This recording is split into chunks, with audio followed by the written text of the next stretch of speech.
Your first law of thermodynamics, it is the law of conservation of energy. Okay? Yes, so tama. Meron pala sa chat box. Alright. So it states that energy can neither be created or destroyed. So it has a source already and it is only transformed or transferred to one form or another. Okay. So the representation of the first law of thermodynamics is the internal energy, which is your U, right? So your delta U that is equal to the heat that is coming in or coming out, okay, plus work that comes in or comes out. So if you can remember, we have a system, okay, we have a system surroundings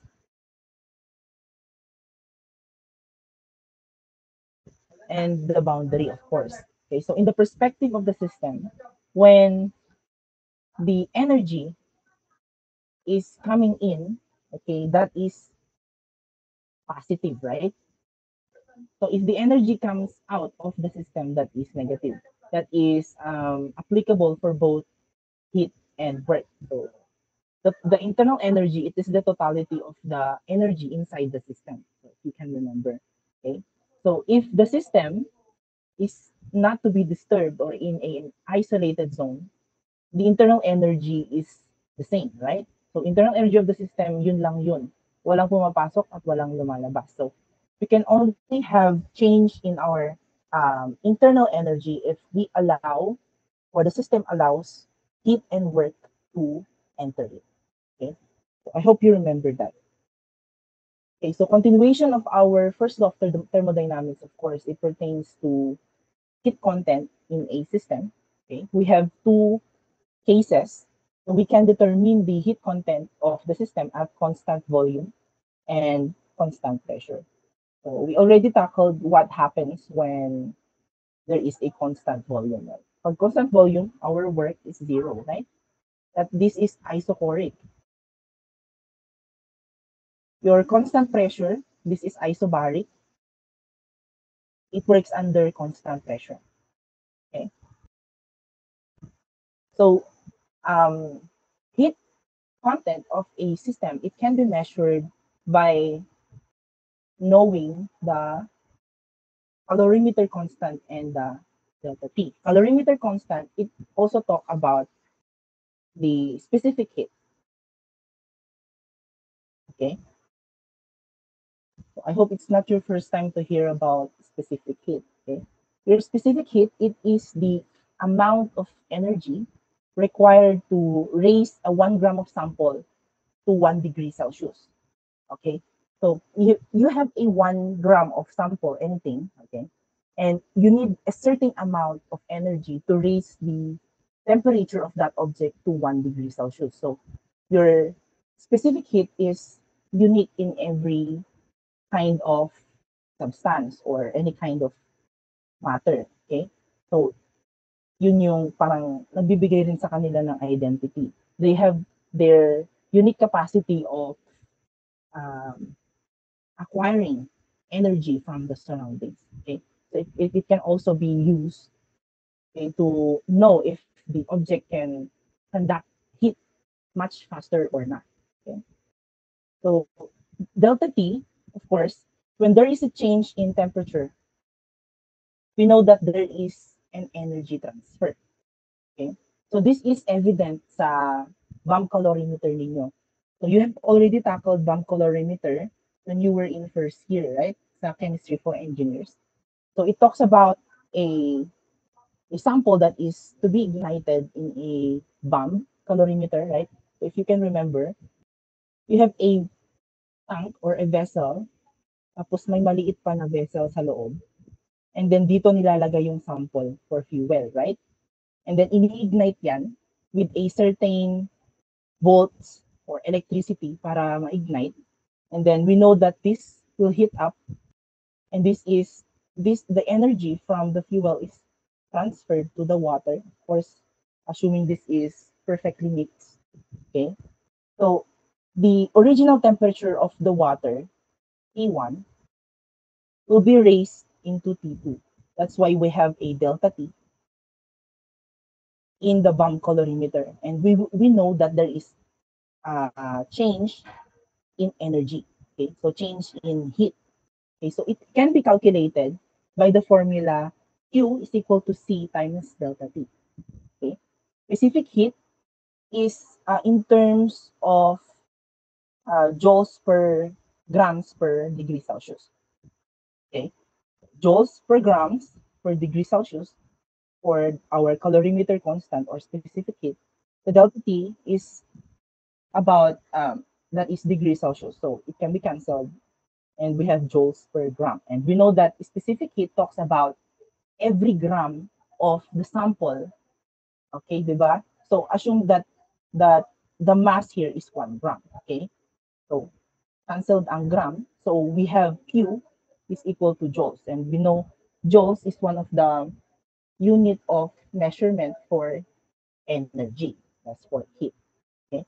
So, ano yung sinasabi ko dito sa pag-ignite sa ating bomb colorimeter in terms of current? So, how do we calculate for the heat when current is provided, voltage is provided? Okay? So, that is calculated by, gawin natin to. Okay? So, Q is equal to IVT. Okay? So, I is your current, your V is voltage, and T, small letter, is time. So, hindi to delta T, this is T, time. Okay, that can be calculated using that. Our case 2, determination of heat content by at constant pressure. Okay, we know that at constant pressure, okay, babalikan natin yung ating ito. Our constant pressure is isobaric, right? Yung formula natin for isobaric process, we have Q is equal to delta H, diba? Because constant pressure, cancelled ito, okay? So, dH is equal to dQ. So, keep that in mind when we talk about heat content, okay? Determination of heat content at constant pressure naman. Okay? Yan, napalaya tayo. Okay, constant pressure. So, Q is equal to your delta U plus P delta V. Okay. That is the formula for the heat content for constant pressure. So let's have an example for you to better visualize the concept. Okay. So a current of 10 amperes from 12 volts supply is used to heat a sample in a calorimeter for 300 seconds. So the observed rise in the temperature of the calorimeter is 5.5 Kelvin. So how much heat is supplied to the calorimeter, and what is the calorimeter constant? Okay. To visualize this, we have a bomb colorimeter. It works this way, di ba? So we have a tank that is filled with water. Of course, that has a stirrer that is to be perfectly mixed. Okay? Meron tayong mas maliit pa na cylinder sa loob nito. Okay? Doon nilalagay yung sample. Okay? Say we have a sample inside it. And sabi dito sa problem, a current of 10 amperes and 12 volts is a supply used to heat the sample inside the calorimeter. So meron tayong pumapasok na current and volts. Current is 10 amperes, volts is 12 volts. Okay? So hinihit yan hanggang sa ma-ignite for 300 seconds daw. And that energy, the heat, the energy from the fuel or from the sample is transferred to the water. Okay, thus the water is observed to have a rise in temperature. Okay, yung delta T is 5.5 Kelvin. Okay, so tinatanong sa atin how much heat is supplied to the calorimeter. Okay, and what is the calorimeter constant?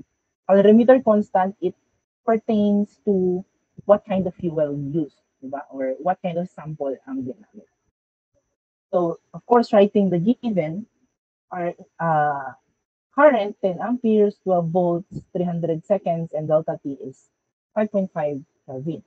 So, calculating for the heat supplied by the calorimeter, hindi natin agad nakakalculate ang heat supplied to the calorimeter because we still do not know the calorimeter constant. So first, we calculate for the heat by, we can calculate for the heat, but not the calorimeter constant, I should say.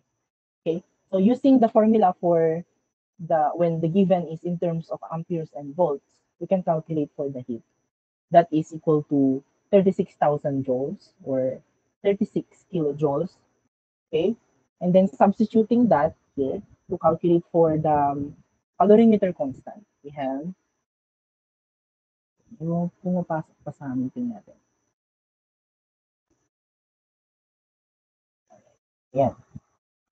Okay, so we can calculate now for the calorimeter constant, which is equal to 6,545.455 joules per Kelvin. Okay, so that's just it. Yun ang kabilis. Okay, now we have another example here. Okay, so the molar enthalpy of vaporization of benzene at its boiling point, 353.25 Kelvin, is 30.8 kilojoules per mole. Okay, what is the molar internal energy change? Okay, for how long would the same 12-volt source need to supply 0.5 ampere current to vaporize a 10 gram sample? Okay, so how do we solve that? Lagi, sulat muna natin yung given. Okay, your molar enthalpy of vaporization, that is just your delta H. Okay, in terms of mole. Okay, molar enthalpy of vaporization. Given din ang volts, ang current, and the mass. We are to calculate for delta U. So we already know the formula for what we're going to use here. Delta U plus pressure times delta V. Okay? So we already know that Q is equal to delta H since this is isobaric, or it is constant in pressure. Okay, so it becomes delta H is equal to delta U plus P delta V. Okay, and just derive that. Delta V is V2 minus V1. Okay, and we are not given for the volume final and volume initial, diba? But there is a term here where ito, yung sabi sa vaporize, okay? Ibig sabihin, the sample is liquid into gas, diba? And we know that the change or the difference in volume between liquid and gas ay talagang napakalaki, diba? If you compare the volume of one, of example, 1 liter of water, compare mo sa volume ng 1 liter of water na in terms of gas, di ba? Masyadong malaki kasi talagang gas na yan. And the molecules, in terms of, molecules ay sobrang lalaki ng gaps. So, if you compare the volume between the gas and liquid, pinakamalaki, sobrang laki ng gas, di ba? So, final, or the volume final, which is the vaporized state of the liquid, is much greater than volume initial. So, parang negligible, nagiging negligible yung volume ng liquid. Okay? So, we only carry out volume 2. Okay? Ayan. So, from our ideal gas equation, volume is equal to RT over P. So, ayan na yun. Okay? And since we have P here, cancel out ang P, our formula becomes delta H plus delta U plus RT. Okay? We are given the delta H. Delta U ang hinahanap natin. R is always given. Temperature is also given. Okay, so we can calculate now for delta U, which becomes 27.836 kilojoules per mole. Okay. Ayan. So any question for this example? Okay. You can, I believe I have recorded our lecture. Siguro pwede niyong panoorin. Alright. So, Sir, yes, sir, di ba yung sa substitution ng sa V2, sir, di ba RT over P yung nakalagay? Wala na yung ano, sir, yung N. Hindi pa siya magiging nRT over P. that is the internal energy is in terms of mole na kasi yan. Okay, so we have not included the moles na kasi ang hinahanap natin is in terms of per mole. Okay, kung meron tayong mole dyan, pwede nating ilagay. Okay, kung meron tayong mole na given, n is small, di ba?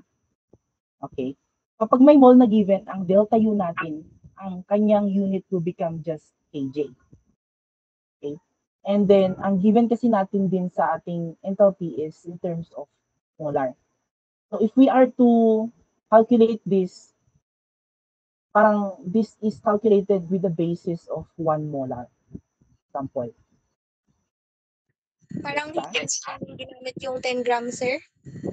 Yes, hindi pa siya ginamit. If you want, pwede naman siyang gamitin, but our final answer is expressed in terms of mol. Okay? Kung tinanong sa problem na internal energy change lang, wala yung molar internal energy change, you need to multiply n. Gets ba? Gets yung pagkakaiba? Ang hinahanap sa atin ay molar internal energy change. Okay, so that is per mole, di ba? So ang hinahanap lang sa atin is internal energy change. That is just the energy, which is kJ, di ba? Kilojoules. So kung yun ang hinahanap, you need to multiply. Hindi pa ito yung final answer natin. You need to multiply the moles. So paano natin gagawin yan? You just use the 10 grams and of course the molecular weight of benzene. Okay, and then multiply mo dyan. Okay? Pero since ang hinahanap lang sa atin is molar internal energy, you don't need to multiply the moles. Okay, so magbabase pa rin kayo kung ano yung ilalagay yung final answer, kung ano yung tinatanong. Okay? Ayaw nating magbigay ng excessive na data kung ang tinatanong naman ay ganyan. Okay? Gets ba yun? Thank you. Naintindihan? Okay. Alright, so ang next na tinatanong sa atin, how long would the same 12-volt source need to supply a 0.5 ampere current to vaporize 10 grams of sample? So we have our formula. Just need to know the formula here. And substitute everything, we can calculate for the time. Okay. So the time is 658.120 seconds. Right? All right, so under the first law of thermodynamics ay yung thermochemistry din. Okay, so what is thermochemistry? Your thermochemistry, it is the study of energy transferred as heat during the course of chemical reaction. Okay, so chemical reactions also we cannot say produce, right? So chemical reaction also transfer energy when they have reacted. Okay, so either they have absorbed an energy or they have released an energy.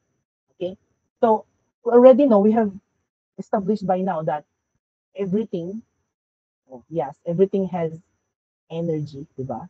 So for example, in terms of molecule, so our water molecule, so water molecule is H2O, right? So parang ganyan. Alright. So kapag binrake natin ang bond ng isa sa mga hydrogen bond dito, okay, it will take an energy. So you will need an energy to break that. Diba? You require an energy to break that bond. Okay, so ibig sabihin, energy is coming in. Diba? So kapag we try to form, okay, a bond, okay, we try to react elements to form a substance, some heat or some energy is also released from that. Okay? All right, again na. I've also told to you about state functions na rin and path functions. Diba? So yung state functions, it is independent of the path between the initial and final states. Independent of the process din. Examples niyan, that will be your enthalpy and internal energy. Your path functions, it is dependent on the path between the initial and final states. So that is your Q and W. Okay? So ito na yung sinasabi natin. Okay? Alright, so standard enthalpy changes. So ano tong mga to? So it is the enthalpy, the change in enthalpy for a process in which the final and initial substances are in their standard states. Ibig sabihin ng standard states, ito yung mga nag-a-occur, okay, in our atmosphere na in the conditions of standard temperature and pressure. Okay? Yung standard na 25 degrees Celsius and 1 atm. Okay? Yan yung standard states. Yan yung mga enthalpy na yung standard enthalpy changes, yun yung mga energy or delta H ng mga substances natin in their standard states. Okay?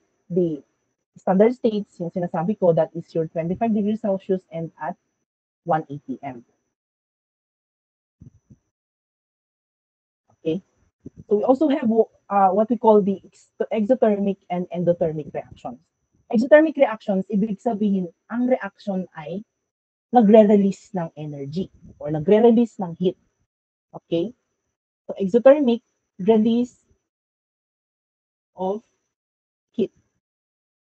Your endothermic, absorb heat. Absorbance of heat. Okay? Ang endothermic. So, kaya yung standard enthalpy change natin, ang pagkakasulat natin dyan is delta H degree. Kaya may degree dyan kasi ibig sabihin yan standard states. Okay? Standard states yan.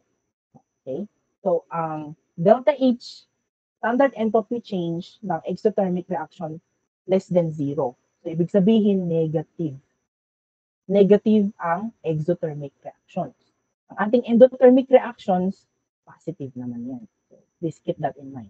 So, example ng exothermic reaction, yung making an ice cube or snow formation in the clouds or rusting of iron. Yung endothermic naman is your melting of ice, okay, evaporation, cooking, and photosynthesis. So, ibig sabihin, dito sa melting of ice, if you have an ice cube, diba? If you have an ice cube, alam yung heat transfers from hot to cold, diba? So cold ang ating ice. And papasok ang heat, diba? So from the surroundings na mainit, papasok sa system ng doon sa ice cube. That's why energy is absorbed. Okay?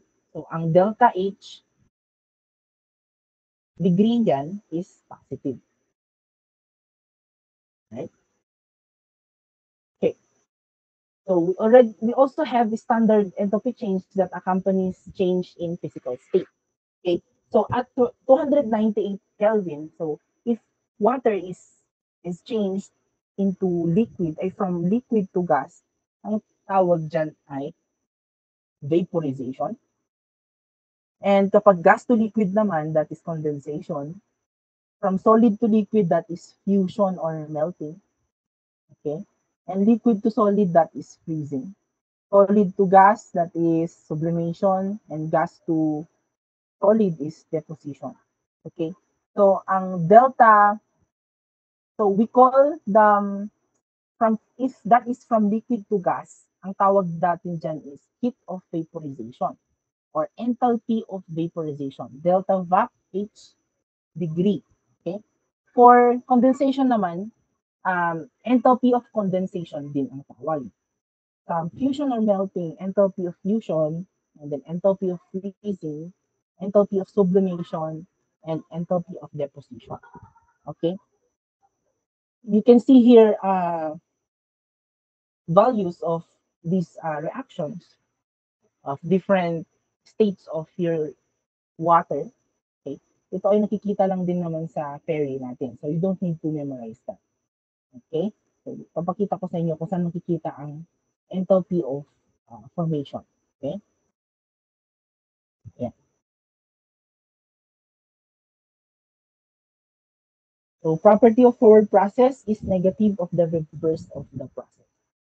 Okay? So, kita niyo dito sa ating sa dalawang to, if water from liquid to gas, ang heat of vaporization niya is 40.66 kilojoules per mole.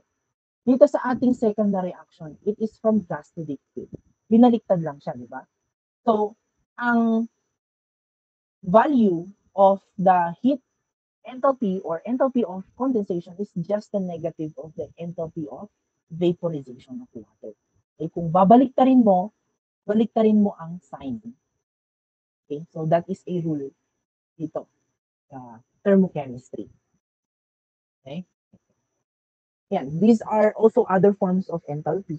We have enthalpy of atomization, solvation, reaction, and formation. So, pinaka nagagamit later will be the enthalpy of reaction, enthalpy of formation. Okay? So, you are given a reaction with the reactants and products.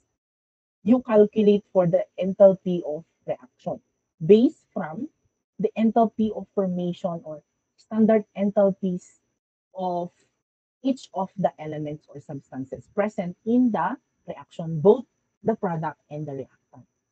Okay? Elements that form into compounds, that is the energy or enthalpy of formation. Okay? So from the reaction itself, yung elements natin, yun yung reactant. Okay? And then sa compound natin, it will be the formed substance from the element. Okay? So we also have another formula here. Okay, so delta H is equal to delta U plus delta Ng. Okay. Delta Ng natin, that is the moles, or simply to say, yan yung coefficients, delta or change in the coefficients of your product minus your reactant. Okay. Yeah, so to calculate for the standard enthalpy change of a reaction, so kung ano yung standard states or enthalpy change, standard enthalpy change of the product, that is, for all the products, summation ng enthalpy changes ng product, it is just subtracted, okay? Or isa-subtract natin yung standard enthalpy change of the reactants. Okay, that is for the standard enthalpy of reaction. Okay, so let's have here another. This is the enthalpy, standard enthalpy of formation. Yung kanina is standard enthalpy of reaction. Okay, so these are the heat of formation of each of the substances na meron. Okay, makikita siya sa Paris Handbook that will be on table 2-178. Okay, check niyo yung Paris ninyo. So the heat of formation of your reaction here is equal to 49.0 kJ per mole. So ang ginawa dyan, hinanap yung heat of formation ng benzene natin. Okay, minus the heat of formation of our H2 and carbon na graphite. Okay, so please take note that the standard enthalpies of formation of elements in their reference states are zero at all times. Ibig sabihin, yung carbon, solid, graphite dyan nakasulat, ang standard enthalpy of formation niya ay zero. Okay? Please take note of that.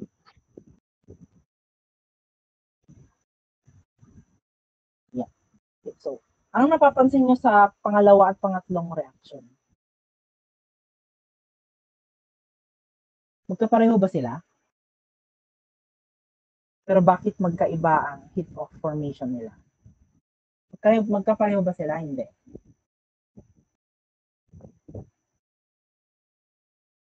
Hindi sila magkapareho. Kasi, tingnan nyo tong product ng second reaction natin. In terms of gas, yan. Yung third na reaction natin, in terms of liquid, yan. So, magkaiba ang heat of formation or enthalpy of formation of water in its liquid state and gas state. So, pareho man tong reactants natin for both reactions, magkaiba yung value ng product nila since gas to and then liquid naman to. Okay?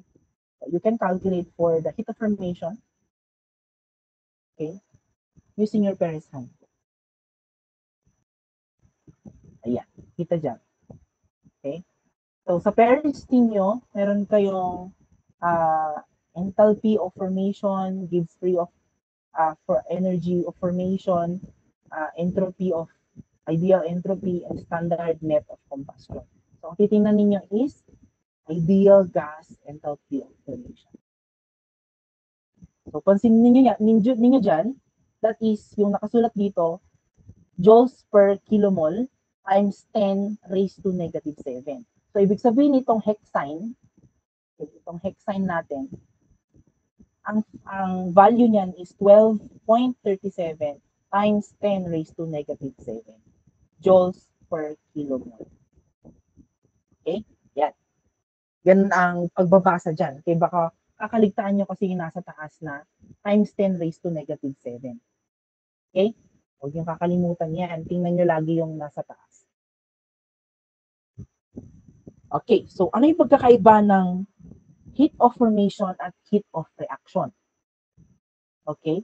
So yung heat of formation natin, there shall only be one product and the stoichiometric coefficient is unity. So pagkakaiba nito, ito ay heat of reaction kasi yung product natin may coefficient na siyang 2 dito. Okay? Ang heat of formation, ina-assume na ang coefficient niya is 1. Okay? So, ang heat of reaction natin, if this is the reaction, i-multiply natin ng 2 ang heat of formation. Yan, ng reaction na yan. So, that is specific for the reaction. Hindi lagi na 2 lang ang i-multiply ninyo. Kung ano yung coefficient dito, yun ang i-multiply nyo sa heat of formation. Okay. Ayan, given pala sa atin dito sa baba. Okay. Ayan. Okay, so for an example, find for the enthalpy of reaction during the combustion of methane.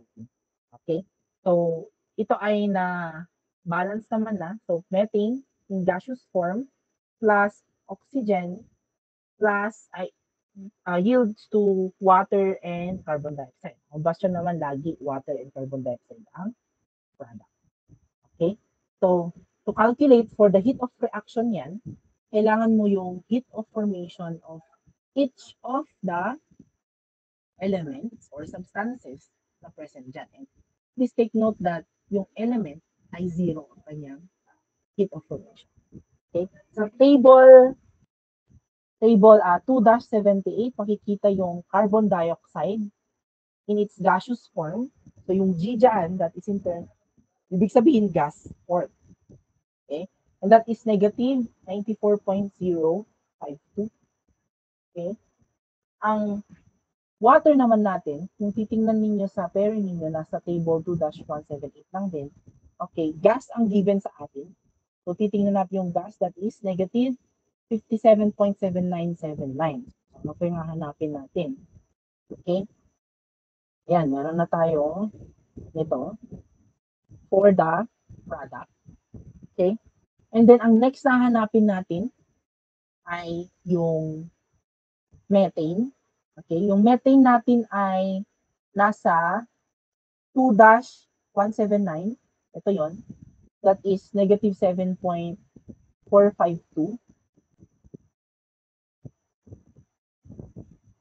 Okay. Ayan. Alright. So that is 17.083 kilocal per mole. Kailangan natin i-convert into kilocalorie kasi yung given dun sa, o yung unit sa table 2-178, nung kinuha natin yung heat of formation or enthalpy formation ng carbon dioxide and water natin, it is in terms of kilocal per mole. Pero ang given dito sa ating table 2-179, it is in terms of joules per k-mole. Kailangan mo i-convert yan. So if you are to convert that, this becomes negative 17.083. Okay? Yan, so kompleto na tayo. Yung oxygen natin, it is 0 because it is in its standard state. Okay? So para siyang elemental. Okay? Standard state siya. So O2.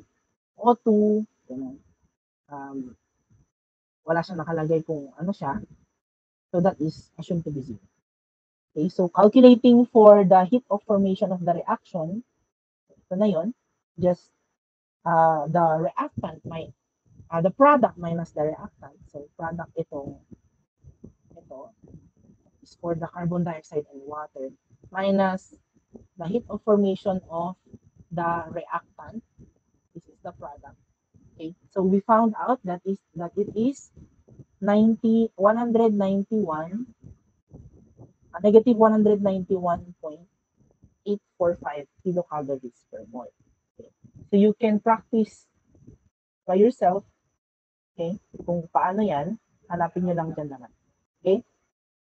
We can also calculate for, of course, this is just one way of getting the heat of reaction of the reaction, okay, by knowing its individual heat of formation. Okay? Another na pwede natin gamitin is the Hess's law. Okay? Hess's law. So, standard enthalpies of individual reactions can be combined to obtain the enthalpy of another reaction. So, if you are given a reaction with its enthalpy of reaction, okay, we can calculate the enthalpy of reaction of another reaction from the reactions of two. Okay, from the heat of reaction of two chemical equations. Okay, so example nito, okay, so A plus B becomes AB. So given sa atin ang enthalpy of reaction yan. And then AB plus B, A2B. So given ang heat of reaction yan. If you are to add that, okay, so magka-cancel tong AB kasi ka-product and reactant kapag ang substance ay found out sa both reactant and product, you can cancel them out. Okay? So magiging A plus B, A plus 2B yields A, B2. So makakalculate natin yung heat of enthalpy of reaction ng dalawang equation. Okay, so requirement, so this is reiterated here, that the chemical equations should be balanced. Okay, balanced. Let's have an example here. So the standard reaction enthalpy for the hydrogenation of propene is negative 124 kilojoules per mole. The standard reaction enthalpy for combustion of propane is 220 kilojoules per mole. Okay, so calculate for the standard enthalpy of combustion of propane.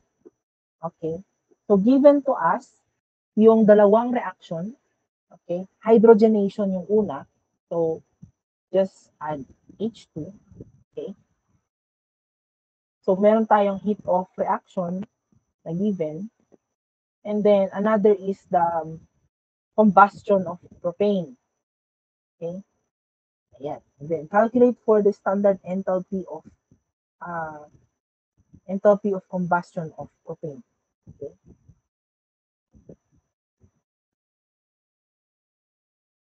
So if you are to add that, so cancel out yung ito.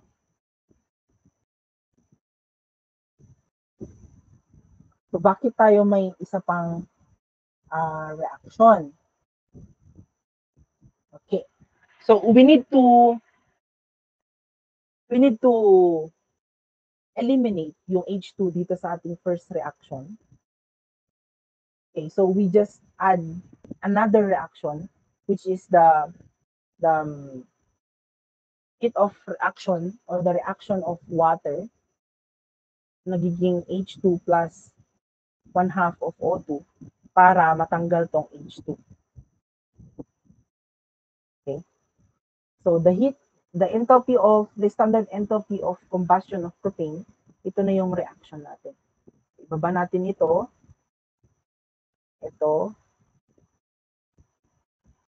Okay. Cancel ng isang H2O here, 3. We have 3 carbon dioxide, 3 water. So heat of reaction total.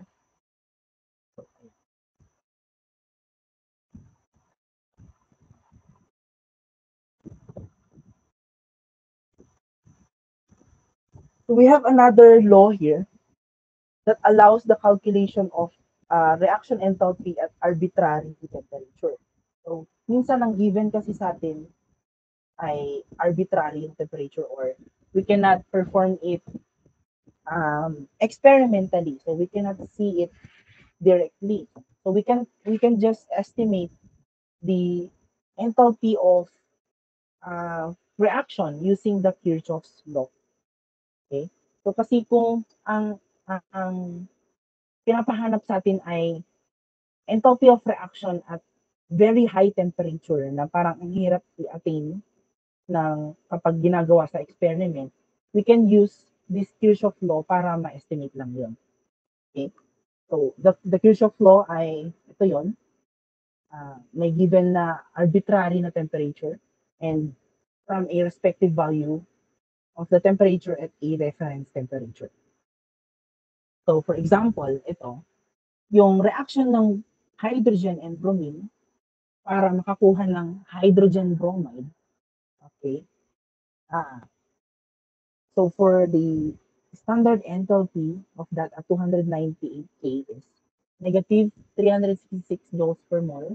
So assuming that your HBR, the heat capacity is given by the expression na ganyan, okay?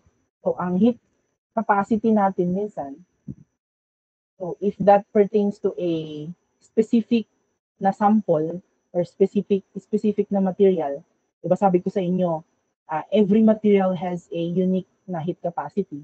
Okay? So if that material is unknown, we cannot know for sure yung heat of capacity niya. So yung mga scientists, of course, they represent the heat capacity by modeling, ganun, siguro mathematical modeling, and they arrive for the heat capacity that is expressed in terms of an equation. Okay?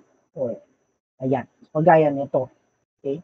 So, 25, yung CPM niya, that is equal to 25.1 plus 8.37 times 10 raised to negative 3 times the temperature.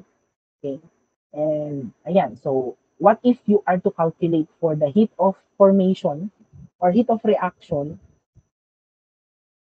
at 100 ay 1,000 Kelvin. So, ilan ang 1,000 Kelvin? So, almost like 700 degrees Celsius, diba? So, if you are to do that in actual or sa experiment, medyo mahihirapan ka. So, paano ka magpe-perform in that environment na sobrang init?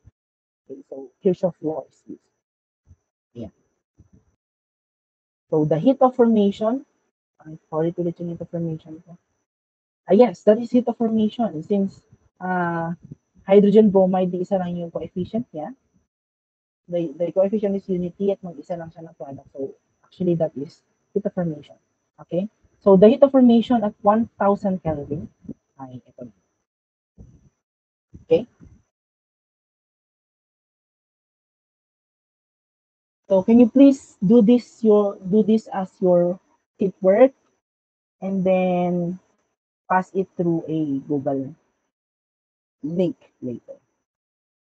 Okay? Magsasend ako ng Google link. So, can you please screenshot nyo na lang ito. Pasa nyo hanggang 12 a.m. midnight. 12 midnight na yung day.